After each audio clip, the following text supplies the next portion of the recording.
السلام عليكم ورحمة الله وبركاته نحمده ونصلي على رسوله الكريم أعوذ بالله من الشيطان الرجيم بسم الله الرحمن الرحيم إن عدة الشهور عند الله 12 شهرا في كتاب الله يوم خلق السماوات والأرض منها 4 حرم وقال رسول الله صلى الله عليه وسلم أفضل الصيام بعد رمضان شهر الله المحرم أو كما قال رسول الله صلى الله عليه وسلم. All praise is due to Allah subhanahu wa ta'ala, our nourisher, our sustainer, our creator, Allah subhanahu wa ta'ala, who has blessed us to be in such special days and during these special months. These are the months of Al-Hurum. These are very sacred months, and very soon we will be entering into another new Islamic year with a new Islamic month, the month of Muharram. So the month of Muharram has many virtues, and from the virtues of the month of Muharram is, as Rasulullah sallallahu alaihi wasallam reported to have said, Afdalus Siyam, the best of fast after the month of Ramadan is the month of Allah Muharram. Now given that in the month of Muharram there is a very special day called Ashura, the 10th of Muharram. The month of Ramadan went, month of Ramadan is gone, and people were in the habit of fasting. But today we have a very special guest on our program. His name is Sulaiman Ghani. Now, Assalamu alaikum wa rahmatullahi wa barakatuh. MashaAllah. Now I must tell you that Sulaiman Ghani is a dental hygienist, and he is a person who is concerned about dental hygiene for the community. He's always been reminding me that how is your condition of your teeth, and we are understanding that when a person is keeping fast, like how the month of Muharram is where you are encouraged to keep fast, there will be issues about many issues and concerns about the gums and bleeding, and you will be surprised that it was only yesterday that I had to visit my dentist also. But what it is quite interesting that Sulaiman Ghani, firstly a little bit about yourself. Alhamdulillah. I'm from Uganda as a country, but I've been living here in London for a number of 10 years now. MashaAllah, you hit a decade. Alhamdulillah. And I work with my dentist, the company. All right. Yeah, in South London. There's something very special about you as I'm looking into I'm thinking about the moon, and I'm looking at your face, and your teeth is shining like the moon. Alhamdulillah. MashaAllah. Now can you tell me, why is your teeth shining? What is the secret behind it? Alhamdulillah. All about us is from Allah subhanahu wa ta'ala. Okay. Whatever we are and whatever we are doing, or whatever people, they see us, this is from Allah subhanahu wa ta'ala. But regarding that as well, Allah subhanahu wa ta'ala gave us this body or this system. This body, it has parts. So one of the parts is the mouth. And within the mouth, there are the teeth, the tongue, saliva, and other things within the mouth itself. Unfortunately, most people, when we talk about the dental, they just think about only the teeth. But the teeth in the mouth is just 20% of the total things within the mouth. The other 80% is non-teeth. And that 80% is more important than the 20% the teeth people we normally think about. Subhanallah. Yes. Allah Ta'ala reminds us also in the Quran. Now, when you speak about ma yalfidhu min qawlin illa ladayhi raqibun atid, you just reminded me that as Allah Ta'ala says, whatever you utter except the angel is recording. Yes. So what you are highlighting, we have our mouth, we have our teeth, and then there's other parts in the mouth like the tongue. Yes. Everything that you utter is being recorded. Yes. So if we want to keep our oral hygiene, are you saying that there's also a lot of other things connected? Yes. How do we keep our tongue clean? The mouth is very important. That's why when I approach this subject, I don't normally focus on teeth. Subhanallah. I focus on the whole mouth. As you mentioned about the tongue, the tongue, according to our teachings, is one of the part of the body which take most people to Jahannam. Now we are not talking about teeth, we are talking about the tongue. You are getting worried now. Yes. And even the talking now, the most important part of the talking is the tongue, plus the saliva. Now teeth, almost, they don't have not too much function in the talking. That's why we can meet people without teeth, but they can talk. But meeting someone without saliva, talking will become difficult, eating will become difficult, chewing will become difficult. It will be very difficult for that person. Now you spoke about chewing. Yes. What happens now if you love to eat chewing gum? Yes. And what is the cause of tooth decay? I mean, what happens? Tooth decay, most cases, in the mouth we have bacteria or microorganism. Okay. Allah subhanahu wa ta'ala, when He created this body, He put a balance. Okay. They are what we call bad bacteria and good bacteria in the mouth. And on the whole body, the mouth has more bacteria than anywhere in the body. The mouth has more bacteria than any parts of the other body. All right. That's why, from my understanding, that's why we have, even in Ramadan, we still have to wash or gargle with water when we are fasting to reduce this amount of bacteria. So now a person is fasting. Yes. And you said maybe he's running out of saliva. Yes. So should he rinse his mouth? Yes, with water to nourish or to moisture the mouth. But and then as to long as remove water the doesn't bacteria. go down the throat. Yes, the water, I mean, you have to try to avoid to see that the water doesn't go through the throat. But we still have to use the water. You know, even if we are fasting, just in the mouth, yes. Okay. Just to avoid because the yes, swallowing. when you're making your wudu, Yes. you have to obviously gargle the mouth. Yes. And you have a lot of items here in front. Can you firstly go through some of these items that you have on display? Yes. One of the items I have is our Islamic muswak. Subhanallah. Subhanallah. This one of the tools which, according to our teaching, according to Rasulullah sallallahu he used to use. We hear from a hadith from Aisha radiallahu anha that Rasulullah sallallahu whenever he was approaching the house, first thing he did was to clean his teeth with the muswak. Or when he wake up, you know, after sleeping, he used to use a miswak. Okay. So these are very important sunnah which we have to so can try I have to, a look to at your form. So this is very, very special, mashallah. It looks like you've really used it quite a lot. A little bit, alhamdulillah, a little bit. So this is amazing, a great sunnah of the Prophet sallallahu alaihi wasallam. No. We are speaking about oral hygiene, and how many of us really have a miswak?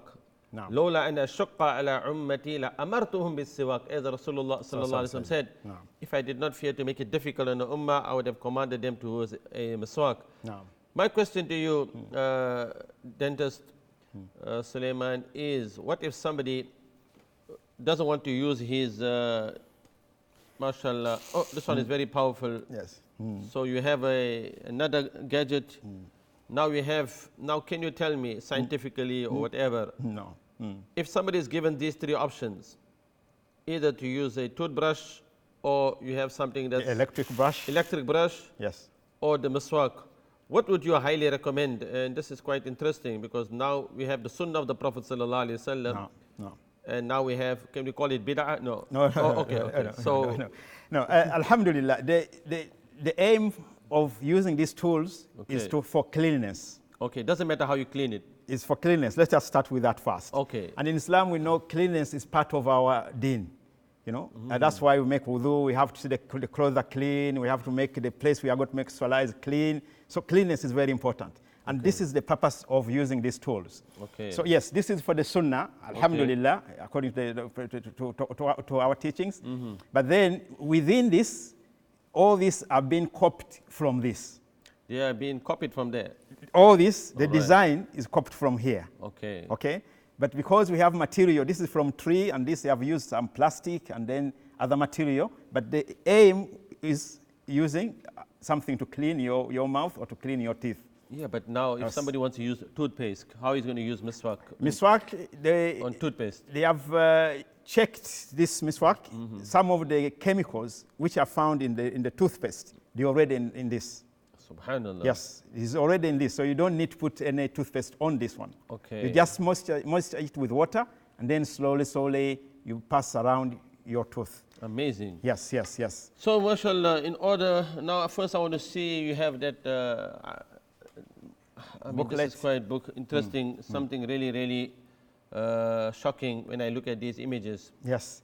Now, what if our children, especially, they're in a habit of eating a lot of sweets, and you are showing this very, very... Yes.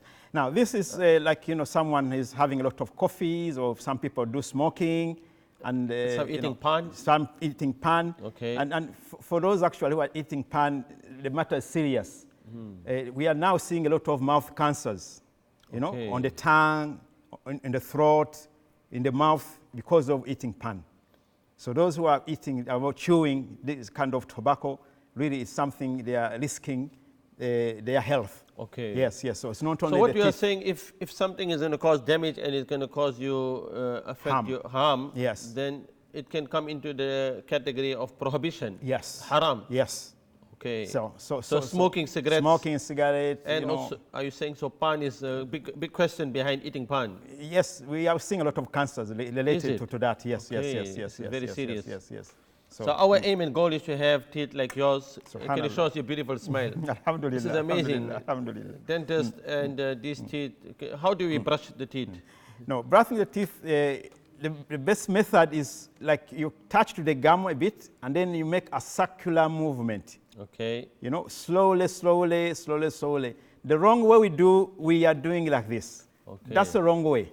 All right. Yeah, that's like, you are rubbing off your gums and even the tooth surface. Okay. Sometimes you rub it off. Okay. So the best formula is to slowly circulate around the tooth surface. Okay. Now, the tooth, it has 5 sides.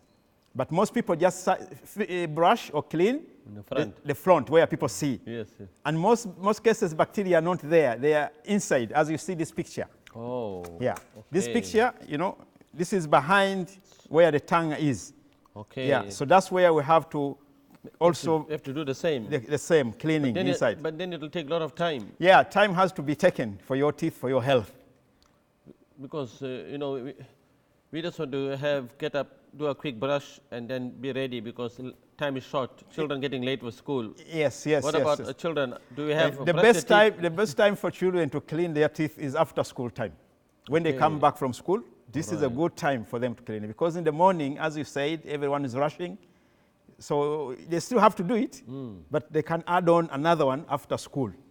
So what you are saying is brush in the morning and also brush again? After, yes, when they come from school, maybe 3 o'clock, 4 o'clock, it's a good time to clean there, and then before they go to bed.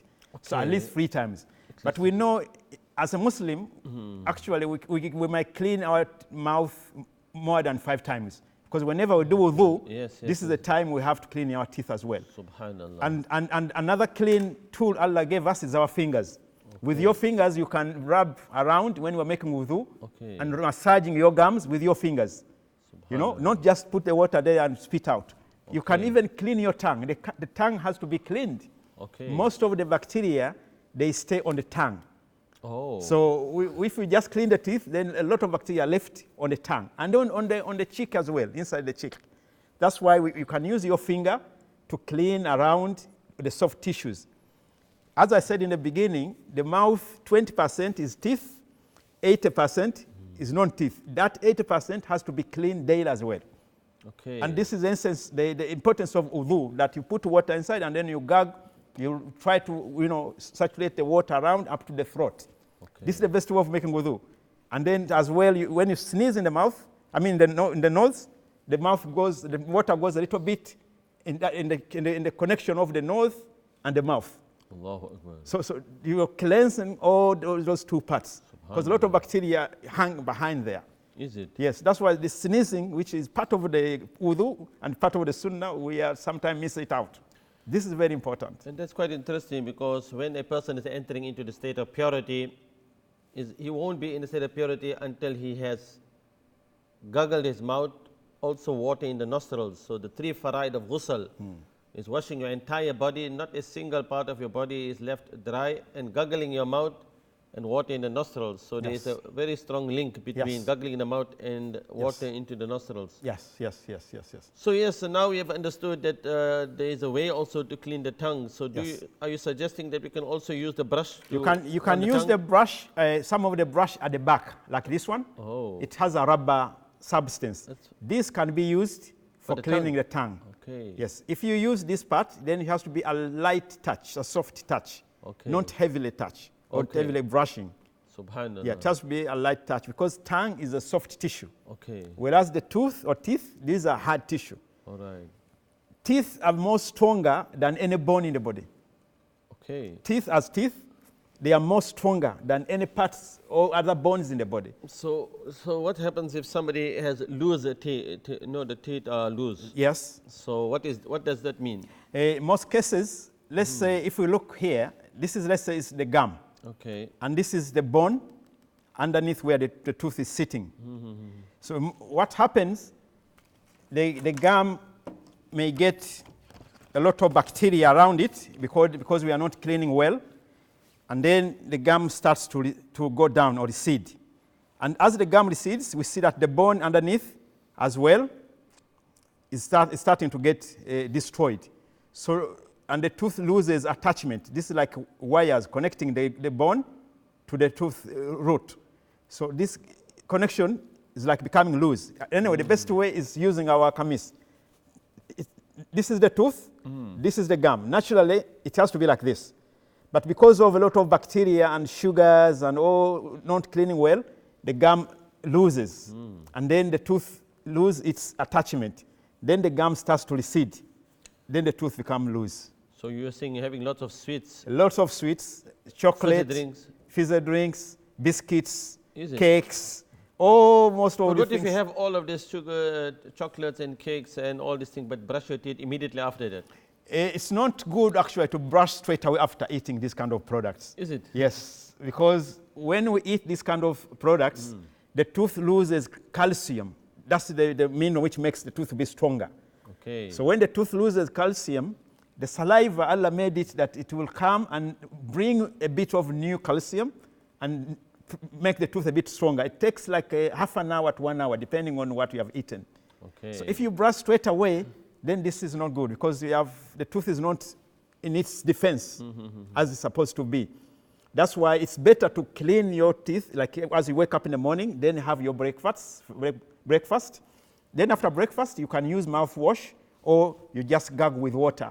Okay. Or just use your finger, but not really brush with a brush. All right. That may cause damage. Okay. Yes, yes, Very yes. important point you have highlighted. Yes. And that is why we said, we sometimes we have an understanding and we may do things and we think this is the best way to keep ourselves, to keep our, be up to date with oral hygiene.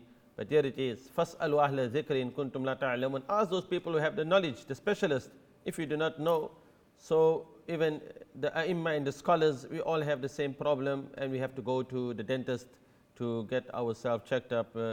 And I just wanted to highlight, the Quran speaks about حُرِمَتْ عَلَيْكُمُ الْمَيْتَةُ وَالدَّمُ, the blood. Yes, yes, yes. So many times we have a lot of bleeding gums. Yes. And blood in itself is haram, to drink blood. I mean, Yes, yes, not. So can you just highlight what happens if somebody has a lot excessive bleeding and at the same time, what does it mean?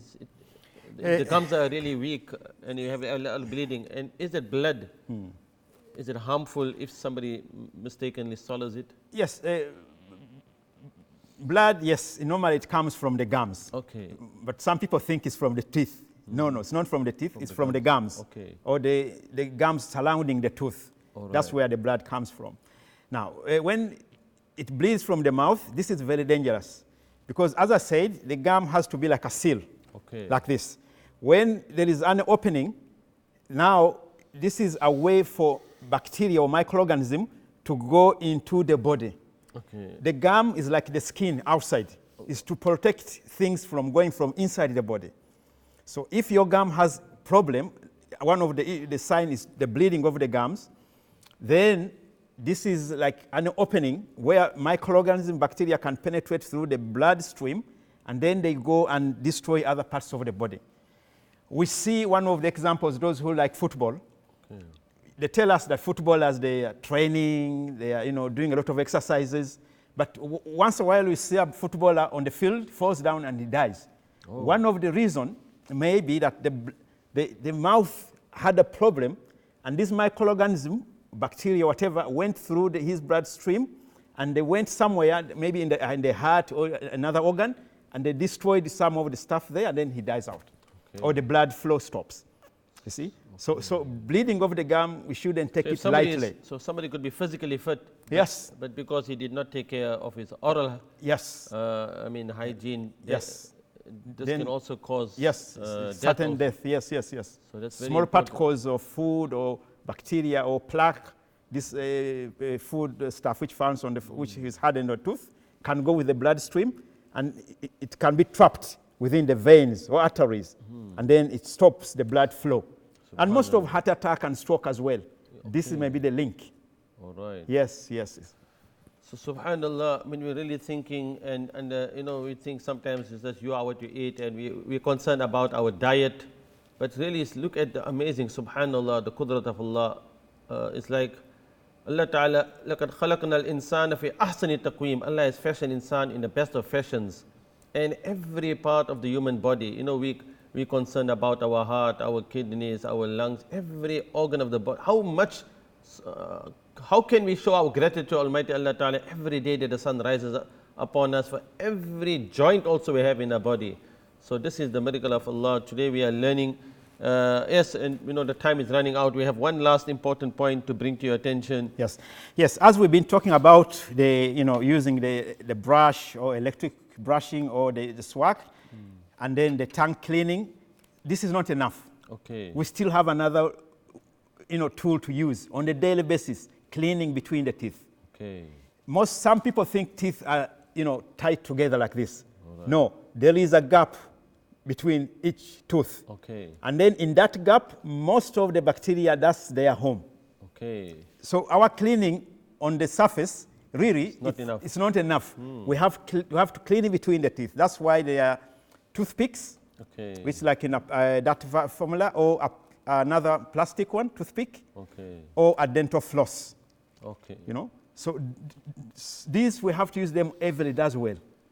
Subhanallah, yes. This is amazing. So much to learn and understand, and we could not cover it. It's just giving us an overview of understanding of importance of hygiene. The month of Muharram is coming. We are keeping fast. You may have some issues, bleeding gums, in the state of fasting. Even though, when you are fasting, the hadith of Rasulullah sallallahu alaihi wasallam reported that the khalufu fami as-sa'imi atyaba 'inda Allah min rih al-misk, that the smell that comes out from the mouth of a fasting person is more dear to Allah than even the fragrance of musk. Yes. Subhanallah. Now that's in the state of fasting. Yes. And a group of ulama are talking about this hadith. Actually, they are saying that the smell is preferable from the stomach because of being empty of food. Okay. But if the smell is because of you not looking after the mouth properly, then this smell may not be, may not be good. Because now it's about your negligence of not looking after the mouth. Subhanallah. That's why we hear that when your mouth smells, the angels also run away. Jazakallah khairan. So this is a link here. That was a very important point you have brought to our attention. So inshallah, we're going to go for a break now. And after the break, we also want to discuss something very important of how do we establish the Islamic month of Muharram. And that is where Sulaiman, his teeth is shining like the moon, but we also want you to see the moon. After the break, keep watching. Assalamu alaikum. Wa alaikum assalam wa rahmatullahi wa barakatuh. Alhamdulillah.